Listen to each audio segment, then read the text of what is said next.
جو صبح سے شام تک کم سے کم 4 سے 5 گھنٹے موبائل پر ہوتے ہیں، فیس بک پر ایک کے بعد لوگوں کی ٹائم لائن یا ان کے پوسٹ چیک کرتے رہتے ہیں اور انجوائے کرتے ہیں.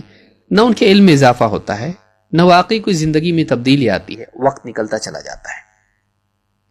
اچانک دیکھتا ہے کہ 1 گھنٹہ ہو گیا، 1 گھنٹے سے میں بیٹھا ہوں بستر پر لیٹے آنکھ کھولی اور اسی میں سکرول کرتا رہا یہاں تک کہ 1 گھنٹہ نکل گیا. وہی آدمی ہے کہ اگر نماز میں امام صاحب نماز لمبی کر دیں تو پریشان ہو جاتا ہے، یہ کوئی نماز ہے؟ اتنی لمبی نماز پڑھاتے ہیں، ہمارے کام ہوتے ہیں اتنے سارے.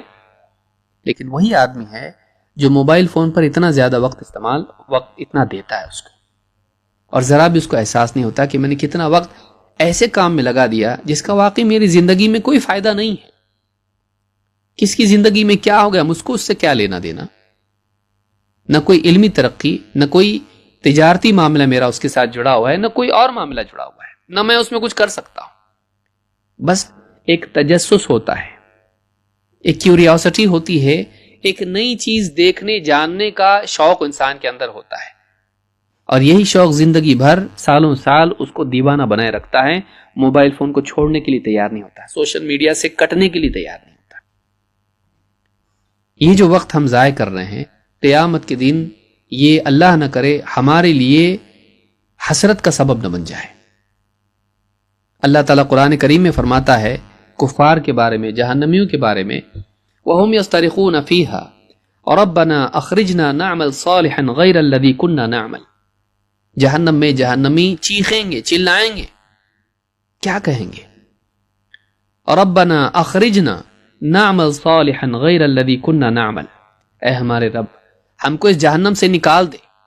اخرجنا نعمل صالحا، ہم نیک عمل کر کے آتے ہیں، غیر الذی کننا نعمل، وہ عمل جو ہم نہیں کرتے تھے، جو اچھے کام ہم نے کرنے چاہیے تھے ہم نے چھوڑ دیے. ہماری زندگی ختم ہو گئی اور ان فرائض کے ادا کرنے سے ہم کوتاہی کرتے رہے. اے اللہ، ہم کو دنیا میں موقع دے، ہم واپس سے جا کے وہ عمل کر کے آتے ہیں. اللہ تعالیٰ ان سے کیا کہے گا؟ اللہ تعالیٰ ان سے کہے گا اولم نعمرکم ما یتذکر فیہ من تذکر. کیا ہم نے تم کو اتنی عمر نہیں دی تھی کہ ہوش میں آنے والا اگر چاہے تو ہوش میں آ جاتا؟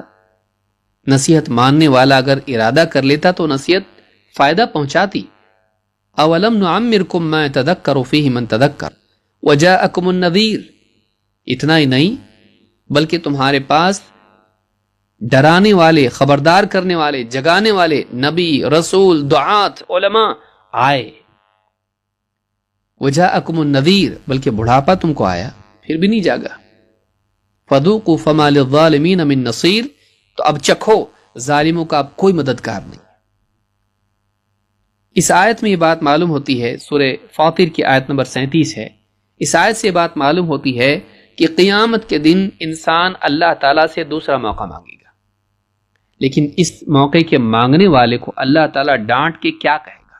تم کو زندگی دی گئی تھی جس میں ایک انسان ہوش میں آنا چاہے، نصیحت لینا چاہے، عبرت لینا چاہے، دوسروں کو مرتا ہوا دیکھ رہا ہے، دوسروں کو بوڑھا ہوتا ہوا، بیمار ہوتا ہوا دیکھ رہا ہے، قوموں کی بربادی دیکھ رہا ہے، بے دینی کے برے نتائج دیکھ رہا ہے، لیکن پھر بھی جاگتا نہیں ہے، پھر بھی اپنی زندگی کے بارے میں سوچتا نہیں ہے، پھر بھی اپنی اصلاح نہیں کرتا ہے. کیا چیز تجھ کو جگائے گی؟ تجھ کو موت جگائے گی. تجھ کو موت جگائے گی. جب تیری آنکھیں بند ہوں گی تب واقعی تیری آنکھیں کھلیں گی. قیامت کے دن جب حشر میں اٹھایا جائے گا تب تیری آنکھیں کھلیں گی. لیکن اس وقت میں انسان کا عبرت لینا، اس وقت میں انسان کا جاگنا کیا فائدہ دے گا؟ اس لیے کہ واپس آنے کا موقع ختم ہو چکا ہوگا، اصلاح کا موقع ختم ہو چکا ہوگا، زندگی ختم ہو چکی ہوگی. عجیب بات یہ ہے کہ انسان چاہتا ہے اس کو زندگی ملے اور وہی انسان وقت کو برباد کر رہا ہے. وقت کیا ہے؟